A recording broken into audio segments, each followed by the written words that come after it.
When I first approached Anna about doing a set at eavesdropping, I gave her the sort of spiel that I've just given to you and said, what do you think? Could this fit at all with what you're doing? And she said, you know what? I've actually got these ideas that I haven't really had a space to do anything with, and I think I might like to try something a bit different. So, Anna, do you want to tell us a little bit about that? So the first thing I'm going to sing, when I thought about being on my own, I feel very vulnerable. I usually perform with orchestras and lots of people, and I feel lonely, but I like the idea of taking things back to being a sort of storyteller. And it made me think, when I first went to music college, I picked up this piece of music by Alexander Goehr, quite a long, totally unaccompanied piece. And I started learning it, and that was about 25 years ago. And then I've had it going round in my mind, little bits of it, fragments, because they really stick, things that you learn in your sort of teens and 20s. And then I found a copy of it in a charity shop and thought, okay, I'll look at this again. And then this seemed like an opportunity when I could tell this story. It's quite long and it's quite dense, and the words are about reincarnation and metamorphosis. And so I have drawn some illustrations to clarify, I hope. So, and yeah, there's going to be some pictures that will help you to find your way through the narrative. Great, and we'll have a couple of chats through the course of this set just to tell you a bit about what's happening next and how Anna has been thinking. Okay, Anna, do you want to give me your mic? Thank you. And I should get out of the way. Thanks.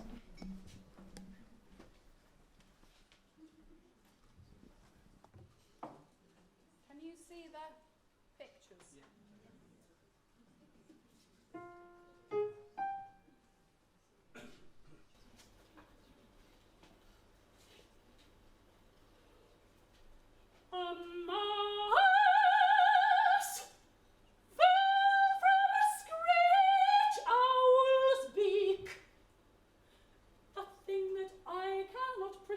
To be Hindu enough to have cared to pick up, but a Brahmin,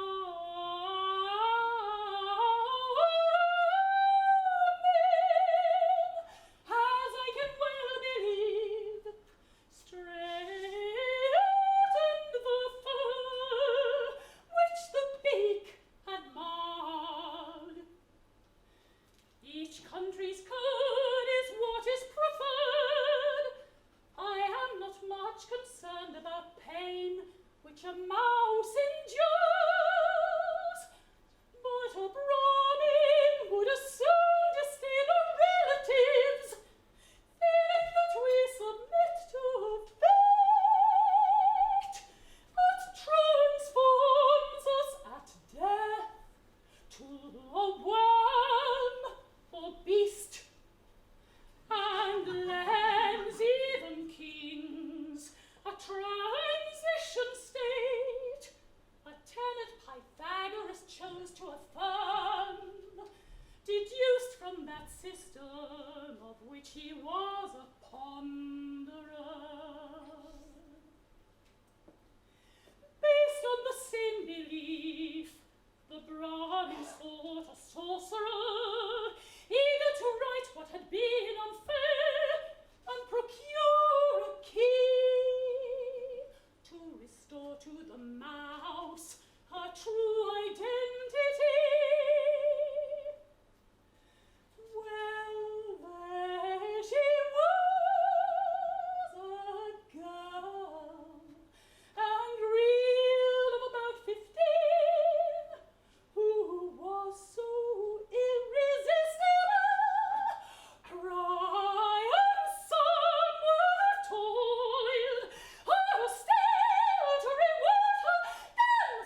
Brahmin to the clouds sailing on.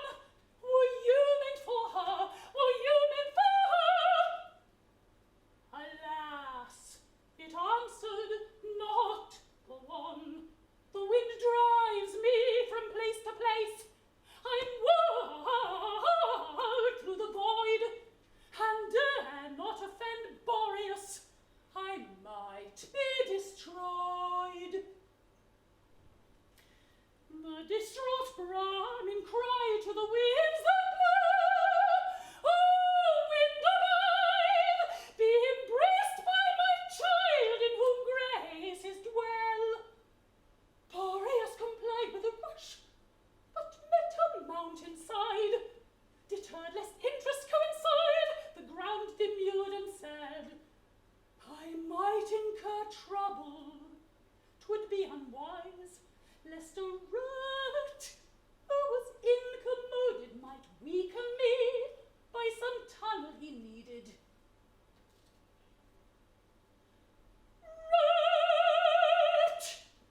At the word love cast his spell on an ear attuned. When at last she knew a rat can names not do love service. Ah, you follow well. Silence here. Silence, silence between us two.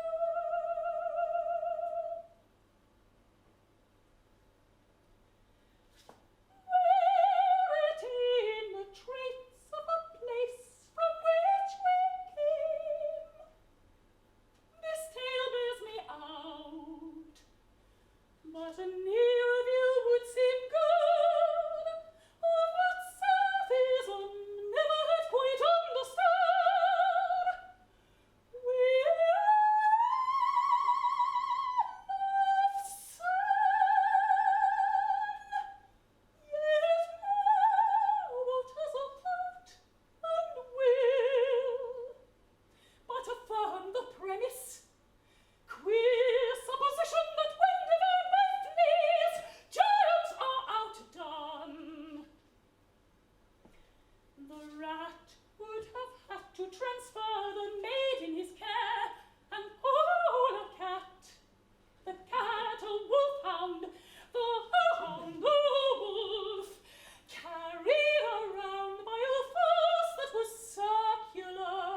Thank you, Anna.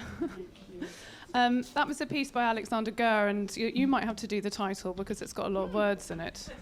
The mouse metamorphosed into a maid. Okay, not that many words, but No. very clear. Thank you. Now, the next set that you're going to do, I believe, was born out of a desire to do a bit more collaborative work with some.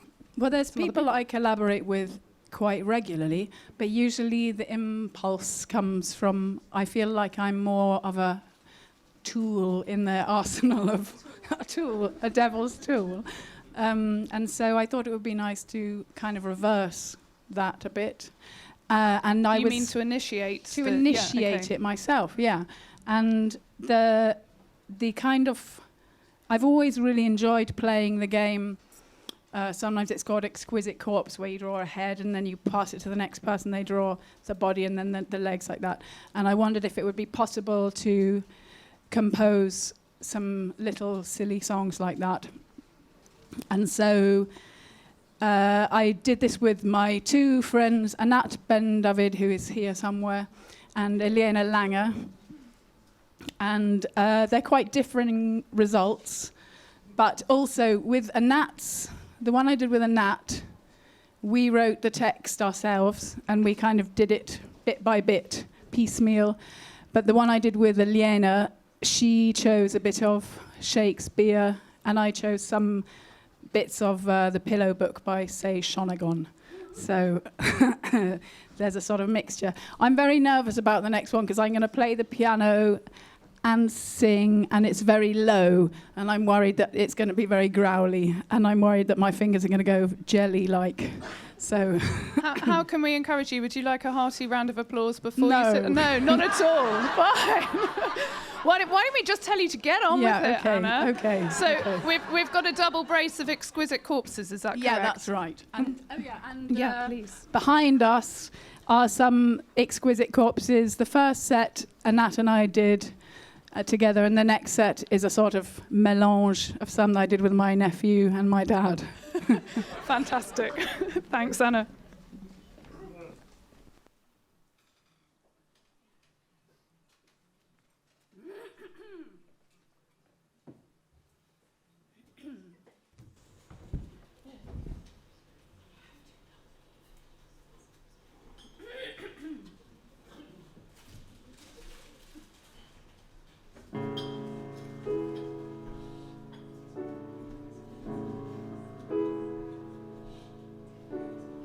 Faint moustache, antennae, perfumed himself with fish glue, a clouded leopard on a silken settee, carved marble fireplace and the sea as a view.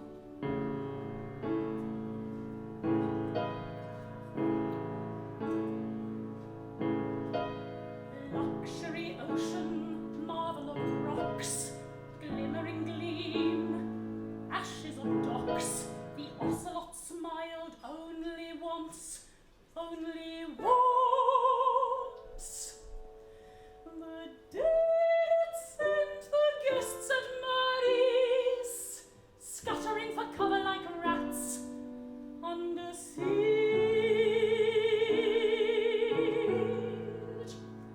Which filthy one of you stole my diamond necklace?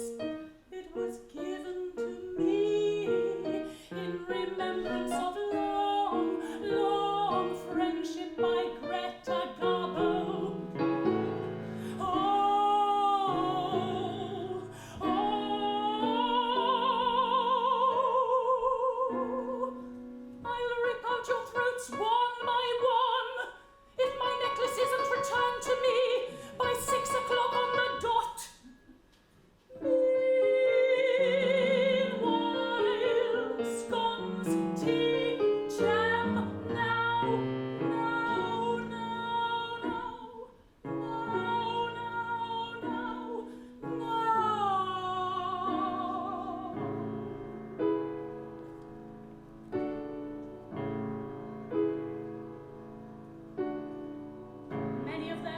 lost their feathers, others just lost their minds.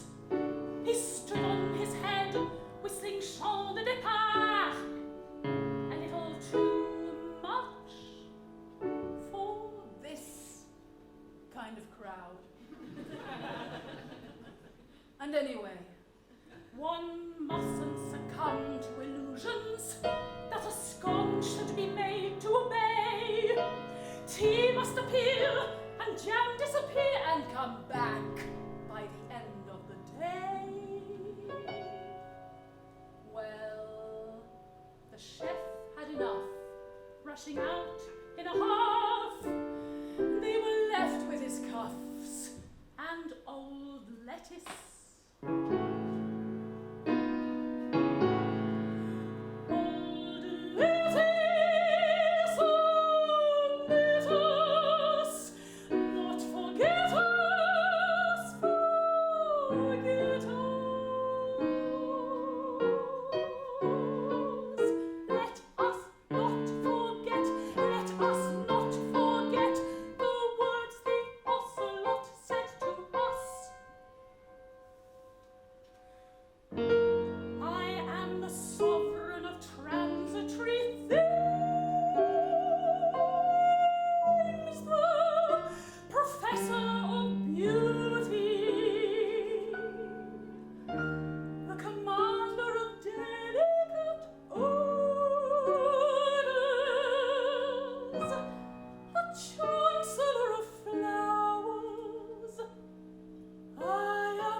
And some clues about the third little chunk, Some Anna? clues. Some clues. Yeah, What would you so like to we share? go voyaging into the olden days, but in a in a new guise.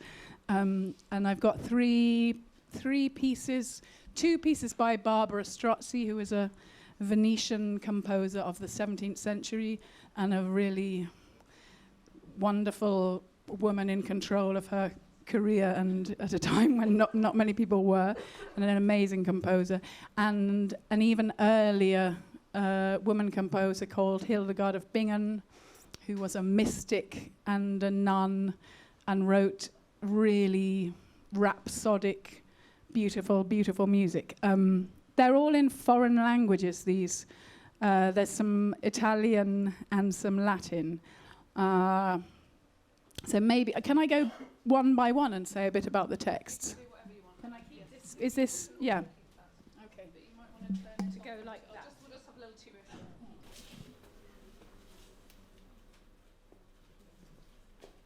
This is the Hildegard piece, and it's apt for the time of year. It's a kind of metaphor.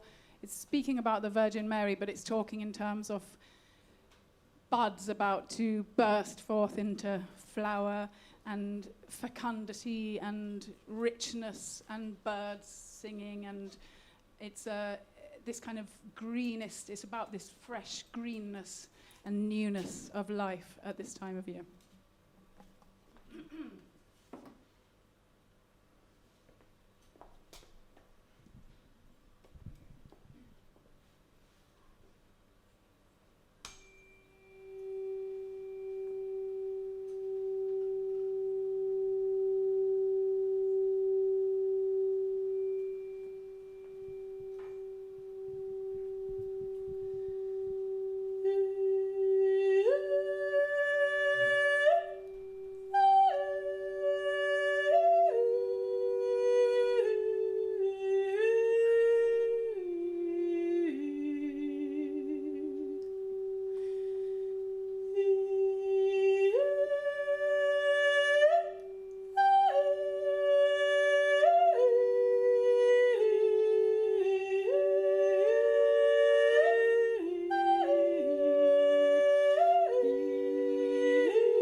Piece of Strozzi, which I've arranged for piano. It's a very small fragment of a bigger song. And it's saying, there's no more... Anna? Yeah. Oh, sorry, yeah. Yeah, this little fragment of Strozzi, it's, the text is saying, there isn't any, you can't find fidelity, there's no more faith to be found anywhere. And love is only a torment.